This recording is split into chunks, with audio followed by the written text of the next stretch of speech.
Saxon's Trig, lesson 55 on page 363, is about circle permutations and distinguishable permutations. So up to now, all of our permutations that we've done a series of lines, and it mattered the order. Like this spot had to be the first spot, and then what was following mattered.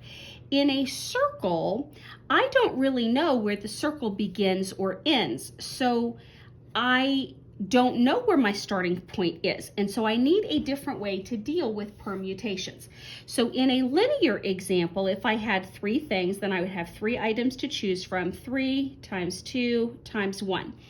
In a circle, if I have three spaces, the first space is labeled a 1 because it's throwing out the fact that it doesn't matter which spot it goes in. Now, I may still have three things to choose from, but the first one gets designated as a 1 because it's being activated as the starting place. So if I had three items to choose from and I just used 1 here, that only leaves me 2. So then I have a 2 and a 1 for the last one, and I'm multiplying all of those together, 1 times 2 times 1, so that answers 2, where this one was 6. So that's how a circle permutation differs. Now, example 1. How many ways can 6 different items be arranged in a line? And how many ways can 6 different items be arranged in a circle?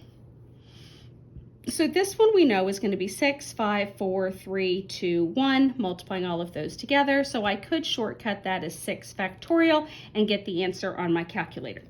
On this one, 1, 2, 3, 4, 5, 6 spots.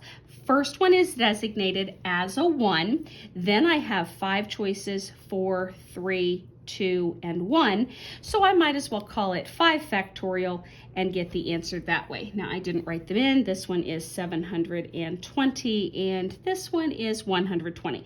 So every time the circular one is going to have less because that first spot is overridden by you filling in the starting place. Example 2. When the chips were down, Ed found that there were 5 chips and each one was a different color. How many ways can he place them in a row and in a circle? Okay, same thing all over again. 5, 1, 2, 3, 4, 5, 5, 4, 3, 2, 1. That's basically the same thing we had a second ago, which is 120. 5 factorial is the shortcut. As a circle, first spot designated as a 1, 2, 3, 4, 5 spots. Then 4, 3, 2, and 1. So basically 4 factorial, and that's going to only be 24 choices. And that one I could have done in my head. 4 times 3 is 12. 12 times 2 is 24. Now, part B is sort of similar with the circle.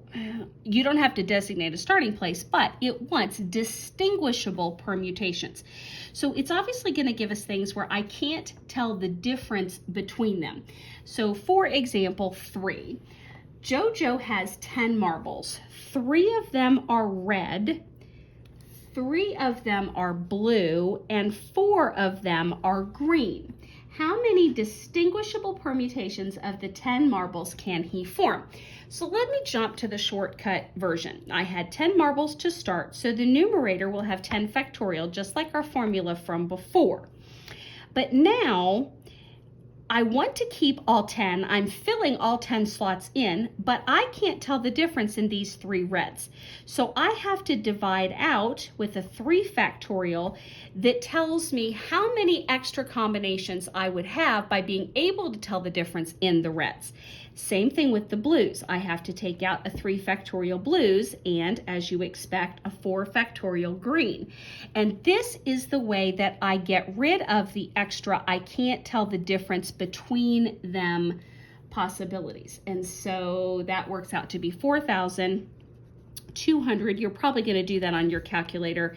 If I were jotting it out by hand, 10, 9, 8, 7, 6, 5, I would ignore the 4 and down, and then I would have 3 and 2, ignoring the 1, and again, a 3 and 2.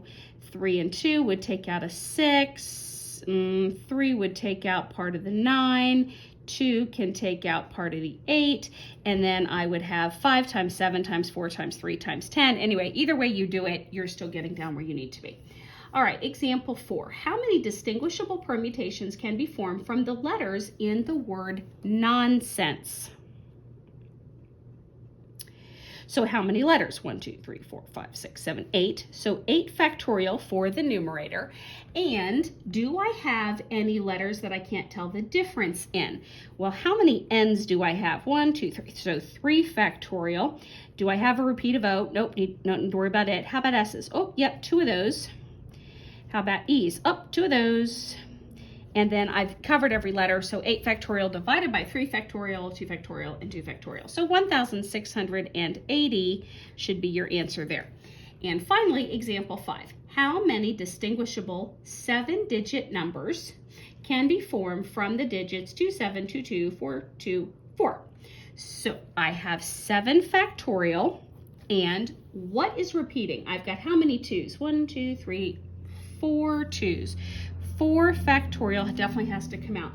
I do not have a repeat of any 7's. I do have a repeat of 4's at 2 factorial. And that should be all of them. Yes, and then that will work out to be 105. Again, much more quick on the calculator than to do it by hand, but it is possible.